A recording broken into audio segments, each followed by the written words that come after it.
West Bengal police sub inspector and lady inspector exam pattern এবং syllabus নিয়ে এখানে আলোচনা করতে যাচ্ছি। যে প্রিলিমিনারি পরীক্ষার জন্য আমাদের থাকবে টোটাল 100টি কোয়েশ্চেন এবং টোটাল মার্ক থাকবে 200 মার্ক। তাহলে প্রত্যেকটি কোয়েশ্চেনের জন্য 2 মার্ক করে আমাদের থাকছে এবং সময় থাকবে 90 মিনিট এবং এখানে কিন্তু নেগেটিভ মার্কিং আছে। তাহলে এখন আমরা যাচ্ছি সিলেবাসের দিকে। যে প্রিলিমিনারি যে এক্সাম হবে তার সিলেবাস জেনারেল স্টাডিজ থাকবে 50টি কোয়েশ্চেন, টোটাল মার্ক 100 এবং লজিক্যাল অ্যান্ড অ্যানালিটিক রিজনিং থাকবে 25টি কোয়েশ্চেন, তার জন্য থাকবে এখানে আমাদের টোটাল মার্ক 50। একেবারে অ্যারিথমেটিকের জন্য থাকবে 25টি কোয়েশ্চেন এবং টোটাল মার্ক থাকবে 50টি। তাহলে টোটাল হলো আমাদের 200 মার্কের কোয়েশ্চেন, না 200 মার্ক, আর কোয়েশ্চেন হচ্ছে 100টি এবং টাইম থাকছে আমাদের 90 মিনিট।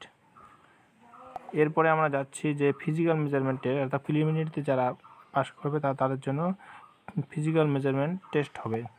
ফিজিক্যাল মেজারমেন্ট টেস্টে দেখো অল ক্যাটাগরির জন্য যে হাইটটা দেওয়া আছে 167 সেমি এবং 56 কেজি ওয়েট এবং বুকের যে অর্থাৎ ছাতির যে মাপ মিনিমাম 79 সেমি কি বলা আছে with minimum expansion of 5 semi এবং মানে 79 সেমি হতে হবে এবং 5 সেমি ফোলাতে হবে।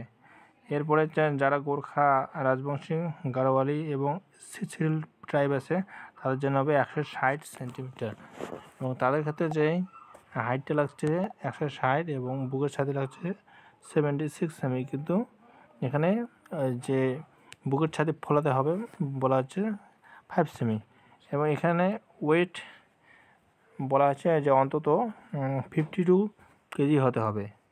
একইভাবে এখানে যারা লেডি এসআই পদে অ্যাপ্লাই করবে তাদের জন্য মাপ দেওয়া আছে। দেখো যারা মনে করো লেডি এসআই হবে তাদের জন্য যে 160 সেমি হাই এবং যারা গোর্খা রাজবংশী তাদের জন্য 155 সেমি হাইট এবং তাদের পাশে বলা আছে যে 48 কেজি অল ক্যাটাগরি,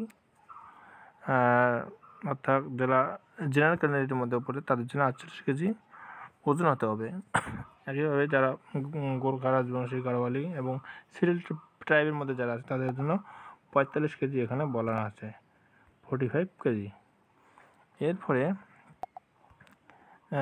যে পেড এক্সাম হবে, পেড এক্সামের জন্য অর্থাৎ যে দৌড় প্রতিযোগিতা হবে, দৌড়ে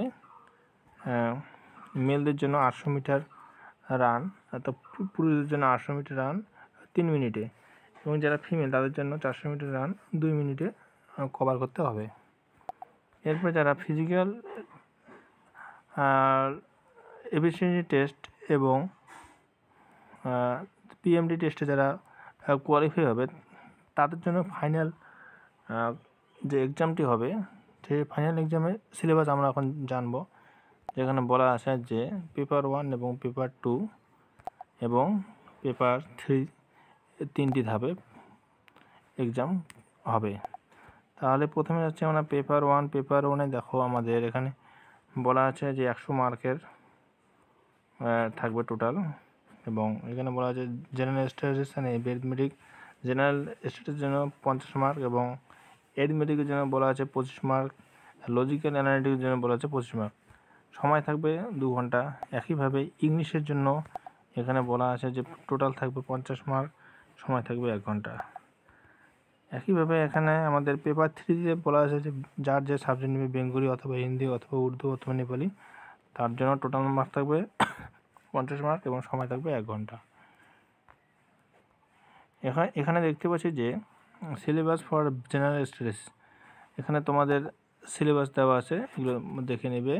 current events, invention and discovery, economy, historic, cultural. এরপরে আমরা যাচ্ছি syllabus of logical analytical reasoning, মধ্যে এগুলো দেওয়া আছে ordering, sequence, space, visualisation, coding, decoding, classification. একদম নিচের দিকে আবার দেওয়া আছে syllabus for arithmetic, polygon, decimal, fraction, percentage, square, roots, time, work, এগুলো সব দেখে নেবে। একদম নিচে দেখতে পাচ্ছ syllabus for English, idioms, sentence structuring and correct uses of language, vocabulary, grammar. এরপরে হচ্ছে সিলেবাস ফর ইন্ডিয়ান ল্যাঙ্গুয়েজ, যার যে ভাষা থাকবে, অর্থাৎ উর্দু, হিন্দি, বেঙ্গলি, নেপালি। সেখান থেকে তোমাদের পড়তে হবে idioms, vocabulary, grammar, sentence structuring, correction, uses language. তাহলে তোমাদের মোটামুটি সিলেবাস সম্পর্কে একটু ধারণা এই ভিডিওর মধ্যে পেয়ে গেলে। আশা করি ভিডিওটি বুঝতে পেরেছো। যদি তোমাদের ভালো লাগে তাহলে লাইক, শেয়ার এবং সাবস্ক্রাইব করতে ভুলবে না। ভিডিওটি দেখার জন্য ধন্যবাদ।